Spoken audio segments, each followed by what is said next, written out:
আসসালামু আলাইকুম বন্ধুরা, আশা করি ভালো আছেন। রাহাত কুকিং চ্যানেলে স্বাগত জানাই। তো আজকে চলে এসেছি আবারও একটি স্ন্যাক্স আইটেম নিয়ে। তো স্ন্যাক্স আইটেমটি খুবই পরিচিত একটা স্ন্যাক্স আইটেম বলবো না, কারণ আমরা তো স্ন্যাক্স বলতে বেগুনি পেঁয়াজি এগুলোকেই বলে থাকি। তো সন্ধ্যের নাস্তার জন্য যদি বেগুনি বা পেঁয়াজি বা কুমড়ো যে কোনো একটা বাড়িতে না থাকে, অবশ্যই পটল তো সবারই বাড়িতে সবজি হিসাবে থেকেই থাকে। তো পটল দিয়ে এরকম একটা স্ন্যাক্স আইটেম তো বানিয়ে নিতেই পারেন। তো সেরকমই একটা রেসিপি নিয়ে চলে এসেছি আপনাদের সামনে। পটলের বেগুনি তো বলা যাবে না, পটলই বলবো, পটলের পটলই। তো অবশ্যই দেখুন রেসিপিটা, আশা করছি ভালো লাগবে। তো পটলগুলোকে এইভাবে ছিলে নেব হালকা হালকাভাবে, এবং ছিলে নেওয়ার পর এইভাবে আপনি পটলগুলোকে ছুরি বা চাকু বা বটির সাহায্যে আপনারা কেটে নিতে পারেন। তো এইভাবে কেটে নিতে হবে। তো একদিক থেকে লম্বা লম্বা করে পটলগুলোকে আমি এইভাবে কেটে নিচ্ছি। তো আপনারা চাইলে এইভাবে কেটে নেবেন। তো কাটার পর এইগুলোকে ভালো করে মশলা মাখিয়ে বেসনের সাহায্যে ভেজে নিলেই তো আমাদের একটা খুবই দুর্দান্ত মচমচে পটলি রেডি। অবশ্যই শুনতে একটু অন্যরকম লাগছে, তবুও আশা করছি খেতে ভালোই লাগবে, কারণ খেয়ে না দেখলে তো আমরা বুঝতে পারবো না যে কেমন লাগবে। তো দেখুন পটলগুলোকে কাটা হয়ে গেছে, এবার আমি এগুলোকে মশলা মাখিয়ে নেব। তো আমি প্রথমে দিয়ে দিয়েছি লবণ, লঙ্কার গুঁড়ো এবং লঙ্কার গুঁড়ো মাখিয়ে এগুলোকে কিছুক্ষণ রেস্টে রেখে দেব।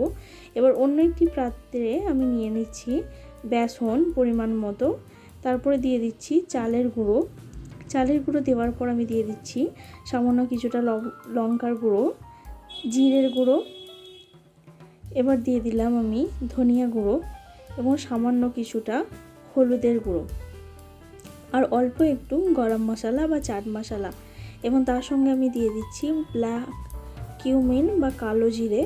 এরপরে আমি এগুলোকে পানির সাহায্যে খুব ভালোভাবে মেখে নেব। তো আপনারা এগুলো হাত দিয়েও ভালো করে মেখে নিতে পারেন। আমি এখানে চামচের সাহায্যে আমি এটা ভালোভাবে ব্যাটারটাকে মেখে নেব। ব্যাটারটা মেখে নেওয়ার পর 10 মিনিট মতো রেস্টে রেখে আমি এগুলোকে ভেজে নেব। তো দেখুন আমার ব্যাটার রেডি হয়ে গেছে। এদিকে আমি একটা পাত্রে ননস্টিক প্যানে আমি দিয়ে দিয়েছি সাদা তেল গরম হওয়ার জন্য। তো তেলটা আমার গরম হয়ে গেছে। এবার আমি যে কেটে রাখা পটলগুলো সেটা বেসনের মধ্যে ডুবিয়ে এইভাবে বেগুনির মতোই আমি ভেজে নেব। এগুলোকে খুব হালকা আঁচে ভাজতে হবে, যেহেতু পটল সেদ্ধ হতে একটু টাইম লাগবে। তো সেই জন্য অল্প হিটে আস্তে আস্তে করে এগুলোকে ভেজে নিতে হবে। খুবই অসাধারণ মচমচে হয় রেসিপিটা, অবশ্যই বাড়িতে ট্রাই করবেন। তো দেখুন এক পিঠটা আমার ভাজা হয়ে গেছে, আমি আবার অপর পিঠটা আমি উল্টে দিচ্ছি। তো অবশ্যই রেসিপিটা ভালো লাগলে চ্যানেলের সাথে থাকবেন। রাহাত কুকিং চ্যানেলকে সাবস্ক্রাইব করবেন, যারা নতুন অবশ্যই সাবস্ক্রাইব করবেন। আর আমার ফেসবুক পেজ থেকে দেখে থাকলে অবশ্যই পেজটিকে ফলো করে দেবেন। তো দেখুন এক পিঠ করে আমার এগুলো ভাজা হয়ে গেছে। সেম প্রসেসে আমি খুব সুন্দর করে অপর পিঠগুলো ভালো করে ভেজে আমি এগুলোকে তুলে নেব। তো আমরা কুমড়ি বা বেগুনি তো আমরা খেয়ে থাকি, অবশ্যই একবার এগুলো বাড়িতে ট্রাই করবেন, আশা করছি ভালো লাগবে। খুবই মচমচে হয়েছিল এগুলো।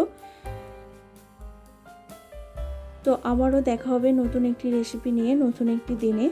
সবার সুস্থতা কামনা করে আবার একটি নতুন দিনে দেখা হচ্ছে ইনশাল্লাহ।